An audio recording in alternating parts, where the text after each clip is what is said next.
Hey guys, Vance here at Sensors Tech Forum, and I'm gonna take you through the removal process of this nasty unwanted software. Now this video is gonna be composed of two parts: automatic removal for the first part, and then I'm gonna take you through how a manual removal would be done.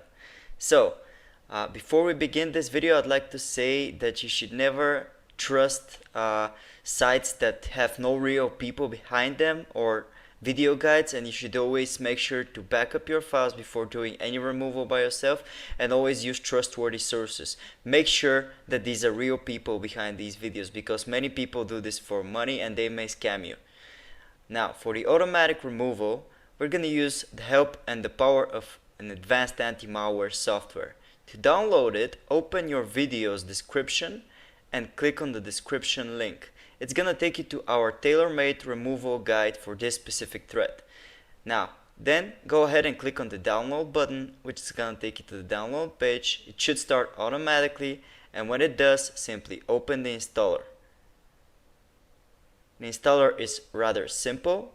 All you have to do is choose your language, and then you're gonna have to click on OK, and then all you have to do is click on continue, then agree with the policy and click on install. When the install is finished, the scan should start immediately. All you have to do is click on finish and wait for the scan to complete. It's gonna detect any cookies, malware, adware, objects that are tracking you, and so on and so forth. When the scan is done, it's gonna show you the detected items. All you have to do is mark them with your mouse and remove it. Now this is very convenient and a fast method to do it. It's as easy as that, guys. Okay, so let's get on with the manual removal process. Now for manual removal, first I'm gonna show you how you can uninstall this thread in case it's installed on your computer as a program. You're gonna have to type appwiz.cpl in your run window, and you can open it by typing Windows button plus the key R. When you do that, it's gonna take you to programs and features. All you have to do is locate the suspicious program, mark it with your mouse, and then click on uninstall. This will make sure the program is gone from your computer. And when the program is uninstalled, all you have to do is clear up your web browsers. Now I'm gonna take you through most of the browsers. For Google Chrome, you're gonna have to open Chrome, and in your address bar type Chrome/settings and then clear browser data. This will open the clear browser data window, which when you open it, you're gonna select on the time range all time. And when you do that, you're gonna tick everything besides passwords and other sign-in data. And then you're gonna click on the clear data button. Easy as that. Now you've cleared all the trackers and all the cookies that may be caching on your computer and tracking you.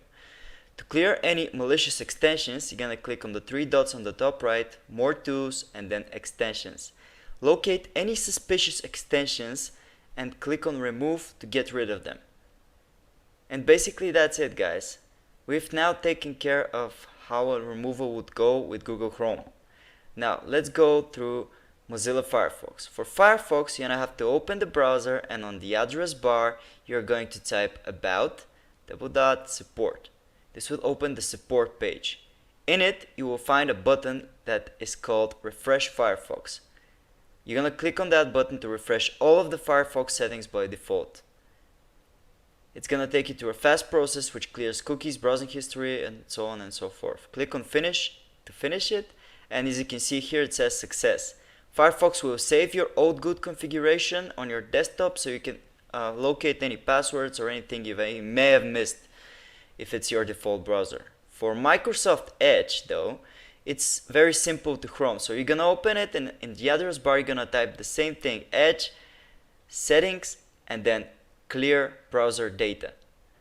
This is also gonna take you to a very similar to Chrome window, because Edge is based on Chrome. You're gonna select all time, you're gonna tick everything besides passwords, and then you're gonna clear now. And when it's done, you're gonna clear of any extensions by again going on the right corner and clicking on extensions. This will take you to any suspicious extensions which you can detect and remove, again just like Chrome, by clicking on the remove button. And that's it. Now we've got Edge covered. The next browser I'm gonna show you is Opera. In Opera browser, you're gonna click on Opera, and you're gonna go to the address bar, and then you're gonna type Opera/settings clear browser data. It's very similar to what Edge and Chrome actually do. So you're gonna click on advanced, and then you're gonna tick everything, select all time, you know the drill, guys. Like, select everything, settings, hosted data, and then click on clear data. And basically that's it for the browsers. So with this, hopefully you should have get rid of this nasty adware threat. Thanks for watching, guys. We hope this video helped you. We appreciate if you'd subscribe, comment. We respond fast to any comments, so make sure to ask us any questions if anything is not clear. Thanks for watching, guys.